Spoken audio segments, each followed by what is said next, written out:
नमस्कार बच्चों। आज मैं आप लोगों को भारत की खोज में चैप्टर 4 युगों का दौर गुप्त शासन में राष्ट्रीयता और साम्राज्यवाद पढ़ाने जा रही हूँ।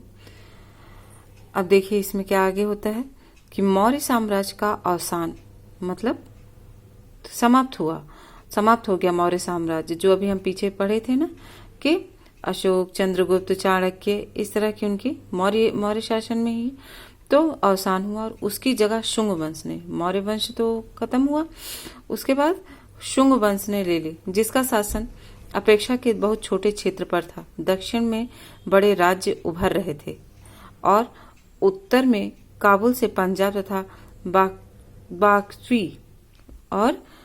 बाक्ट्री या भारतीय यूनान फैल गए थे। कहाँ पे? उत्तर में। मेनांडर के नेतृत्व में उन्होंने पाटलिपुत्र तक पर हमला किया, किंतु उनकी हार हुई। खुद मेनांडर पर भारतीय चेतना और वातावरण का प्रभाव पड़ा और वो बौद्ध हो गया। वो राजा मिलिंद के नाम से प्रसिद्ध हुआ। कौन प्रसिद्ध हुआ? मेनांडर। और बौद्ध आख्यानों में उनकी लोक प्रसिद्धि लगभग एक संत के रूप में हुई। भारतीय और यूनानी संस्कृतियों के मेल से अफगानिस्तान और सरहदी सूबे के क्षेत्र में गांधार की यूनानी बौद्ध कला का जन्म हुआ। भारत के मध्य प्रदेश में सांची के निकट बेस नगर में ग्रेनाइट पत्थर की एक लाट है जो हेलियोदो स्तंभ के नाम से प्रसिद्ध है। इसका समय ईसा पूर्व पहली शताब्दी है। इस पर संस्कृत का एक लेख खुदा है। इसमें हमें उन यूनानियों के भारतीयकरण की झलक मिलती है जो सरहद पर आए थे और भारतीय संस्कृत को जज्ब कर रहे थे। मध्य एशिया में शक, सीदियन और लोग अक्षु नदी की घाटी में बस गए थे।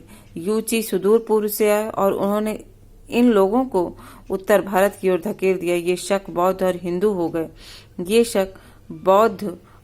हो गए। यूईचियों में से एक दल कुषाणों का था। उन्होंने सब पर अधिकार करके उत्तर भारत तक अपना विस्तार कर लिया। उन्होंने शकों को पराजित करके उन्हें दक्षिण की ओर खदेड़ा। शक काठियावाड़ और दक्षिण की ओर चले गए और इसके बाद कुषाणों ने पूरे उत्तर भारत पर और मध्य एशिया के बहुत बड़े भाग तक अपना व्यापक और मजबूत साम्राज्य कायम किया। उनमें से कुछ ने हिंदू धर्म को अपना लिया, लेकिन अधिकांश लोग बौद्ध हो गए। उनका सबसे प्रसिद्ध शासक कनिष्क उन बौद्ध कथाओं का भी नायक है जिनमें उसके महान कारनामों और सार्वजनिक कामों का जिक्र किया गया है, अर्थात उनके बारे में बताया गया है। उसके बौद्ध होने के बावजूद ऐसा लगता है कि राज्य धर्म का स्वरूप कुछ मिला जुला था, जिसमें जरथुस्त्र के धर्म का भी योगदान था। वह सरहदी सूबा जो कुषाण साम्राज्य कहलाया, उसकी राजधानी आधुनिक पेशावर के निकट थी। तक्षशिला का पुराना विश्वविद्यालय भी उसके निकट था। वह बहुत से राष्ट्रों से आने वाले लोगों के मिलने का स्थान बन गया। कौन सा? तक्षशिला विश्वविद्यालय।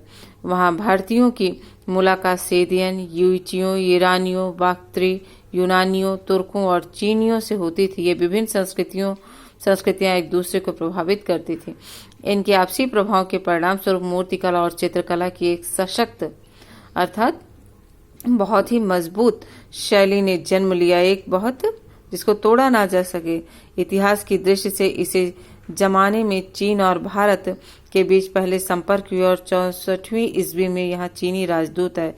उस समय चीन से भारत को जो तोहफे मिले उनमें आड़ू और नाशपाती के पेड़ थे।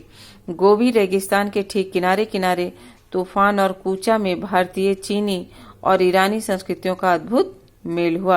कुषाण काल में बौद्ध धर्म दो संप्रदायों में बंट गया, महायान और हीनयान। किसमें? कुषाण काल में बौद्ध धर्म। उन दोनों के बीच मतभेद उठ खड़ा हुआ। भारतीय परंपरा के अनुसार इन बहसों में बड़ी बड़ी सभाओं में इन समस्याओं का विवाद आयोजित किए जाने लगे। इन बहसों में सारे देश के प्रतिनिधि भाग लेते थे और इन विवादों में एक नया नाम सबसे अलग और विशेष दिखाई पड़ता है। वो नाम नागार्जुन का है, जो ईसा की पहली शताब्दी में हुए। उनका व्यक्तित्व महान था। वे बौद्ध शास्त्रों और भारतीय दर्शन दोनों के बहुत बड़े विद्वान थे। बौद्ध शास्त्रों और भारतीय दर्शन के बहुत बड़े विद्वान थे। कौन? नागार्जुन। उन्हीं के कारण भारत में महायान की विजय हुई। किनके कारण? नागार्जुन के कारण। महायान के सिद्धांतों का प्रचार चीन में हुआ और लंका और बर्मा, वर्तमान श्रीलंका और म्यांमार, हीनयान को मानते रहे। कुषाणों ने अपना भारतीयकरण कर लिया था, वे भारतीय संस्कृति के संरक्षक हो गए थे। फिर भी राष्ट्रीय विरोध की एक अंतरधारा उनके विरोध की अंतरधारा उनके शासन राष्ट्रीय विरोध की अंतरधारा उनके शासन के खिलाफ बराबर चल रही थी। बाद में जब भारत में नई जातियों का आगमन हुआ तो ईसा की चौथी शताब्दी के आरंभ में विदेशियों का विरोध करने वाले इस राष्ट्रीय आंदोलन ने निश्चित रूप ग्रहण कर लिया। एक दूसरे के महान शासक थे, अर्थात एक दूसरे महान शासक जिनका नाम था चंद्रगुप्त था, नए हमलावरों को मार भगाया और एक शक्तिशाली विशाल साम्राज्य कायम किया। चंद्रगुप्त इस तरह चंद्रगुप्त थे। इस तरह से 320 में गुप्त साम्राज्य का युग आरंभ हुआ और इस साम्राज्य में एक के बाद एक कई महान शासक हुए जो युद्ध और शांति दोनों कलाओं में सफल हुए। लगातार हमलों ने विदेशियों के प्रति प्रबल विरोधी भावनाओं को जन्म दिया और देश के पुराने ब्राह्मण क्षत्रिय तत्वों की मातृभूमि और संस्कृति दोनों की रक्षा के बारे में सोचने के लिए मजबूर होना पड़ा। जो विदेशी तत्व यहाँ घुल मिल गए थे उन्हें स्वीकार कर लिया गया, लेकिन हर नए आने वाले को प्रबल विरोध का सामना करना पड़ा और पुराने ब्राह्मण आदर्शों के आधार पर सजातीय राज्य कायम करने का प्रयास किया गया। लेकिन क्रमशः इन आदर्शों में ऐसी कट्टरता विकसित होने लगी थी जो इनके स्वभाव के विपरीत थी। आरंभ में जब आर्य यहाँ उस स्थान पर आए जिसे उन्होंने आर्यावर्त या भारतवर्ष कहा था, तब भारतवर्ष के सामने समस्या ये थी कि इस नई जाति और संस्कृति के बीच समन्वय कैसे कायम किया जाए। भारत ने इस स्थिति का सामना करते हुए मिलीजुली भारतीय आर्य संस्कृति की मजबूत बुनियाद पर निर्मित एक स्थायी हल प्रस्तुत किया। दूसरे विदेशी तत्व यहाँ आए और जज्ब होते गए, अर्थात उसी में मिलते गए, उसी संस्कृति को मानने लग गए। लेकिन समय समय पर अजीब रस्मों रिवाज वाले अजनबी लोगों के हमलों ने उसे हिला दिया।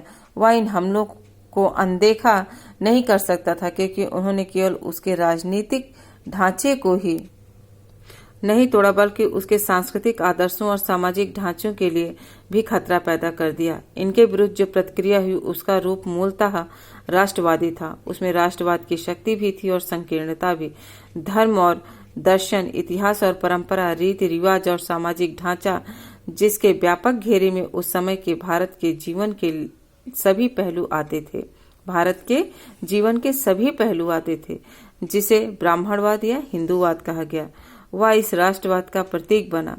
यह दरअसल राष्ट्रीय धर्म था जिससे तमाम गहरी जातियां और सांस्कृतिक प्रवृत्तियां प्रभावित हुई जो आज हर जगह राष्ट्रीयता की बुनियाद में मौजूद है।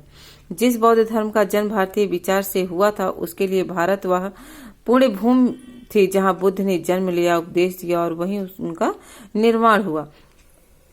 पर बौद्ध धर्म मूल रूप से अंतर्राष्ट्रीय था, विश्व धर्म था। जैसे जैसे उसका विकास और विस्तार हुआ वैसे वैसे उसका यह रूप और विकसित होता गया। इसलिए पुराने ब्राह्मण धर्म के लिए स्वाभाविक था कि वह बार बार राष्ट्रीय पुनर्जागरण का प्रतीक बने। यह धर्म और दर्शन भारत के भीतरी धर्मों और जातीय तत्वों के प्रति सहनशील और उदार था, पर विदेशियों के प्रति उसकी उग्रता बराबर बढ़ती जाती थी और वह अपने आप को इनके प्रभाव से बचाने की कोशिश करता था। ऐसे करने से उनमें जो राष्ट्रवादी चेतना पैदा हुई थी वो अक्सर साम्राज्यवाद की शक्ल अख्तियार करने लगती थी। गुप्त शासकों का समय बहुत प्रबुद्ध, शक्तिशाली, अत्यंत सुसंस्कृतिक और तेजस्विता से भरपूर था। फिर भी उसमें साम्राज्यवादी प्रवृत्तियां विकसित हो गईं। इनके बहुत बड़े शासक समुद्रगुप्त को भारत का नेपोलियन कहा गया है। साहित्य और कला के देश से यह बहुत शानदार समय था। चौथी शताब्दी के आरंभ से लेकर 150 वर्ष तक गुप्त वंश ने उत्तर में एक बड़े शक्तिशाली और समृद्ध राज्य का शासन किया। इसके बाद लगभग 150 वर्ष तक उनके उत्तराधिकारी अपने बचाव में लगे रहे और साम्राज्य सिकुड़ कर लगातार छोटा होता चला गया। मध्य एशिया से नए आक्रमणकारी लगातार भारत पर हमला कर रहे थे। ये गोरे हूण कहलाते हैं जिन्होंने मुल्क में बड़ी लूटमार किया तथा यशोवर्मन के नेतृत्व में संगठित होकर उन पर आक्रमण किया गया और उनके सरदार मिहिर गुल को बंदी बना लिया गया। लेकिन गुप्तों के वंशज बालादित्य ने उनके प्रति उदारता दिखाई और व्यवहार किया, उदारतापूर्ण व्यवहार किया और उसे भारत से लौट जाने दिया। मेहरगुल ने इसके बदले लौटकर अपने मेहरबान पर कपटपूर्ण हमला कर दिया। उत्तर भारत में हुड़ों का शासन बहुत थोड़े समय रहा, लगभग आधी शताब्दी। उनमें से बहुत से लोग देश में छोटे छोटे सरदारों के रूप में यहीं रह गए और वे कभी कभी परेशानी पैदा करते थे और भारतीय जनसमुदाय के सागर में जज्ब होते जाते थे। इनमें से कुछ सरदार 7वीं शताब्दी के आरंभ में आक्रमणकारी हो गए। उनका दमन करके कन्नौज के राजा हर्षवर्धन ने उत्तर में से लेकर मध्य भारत तक एक बहुत शक्तिशाली राज्य की स्थापना की। वे कट्टर बौद्ध थे। उनका महायान संप्रदाय अनेक रूपों में हिंदूवाद से मिलता जुलता था। उन्होंने बौद्ध और हिंदू दोनों धर्मों को बढ़ावा दिया। कौन? हर्षवर्धन ने। उन्हीं के समय में प्रसिद्ध चीनी यात्री हुआनत्सांग या युआन च्वांग भारत आया था 629 ईस्वी में। हर्षवर्धन कवि और नाटककार था। उसने अपने दरबार में बहुत से कलाकारों और कवियों को इकट्ठा किया और अपनी राजधानी उज्जैनी को सांस्कृतिक गतिविधियों का प्रसिद्ध केंद्र बनाया था। हर्ष की मृत्यु 648 ईस्वी में हुई थी। यह लगभग वह समय था जब अरब के रेगिस्तानों से अफ्रीका और एशिया में फैलने के लिए इस्लाम सिर उठा रहा था। धन्यवाद।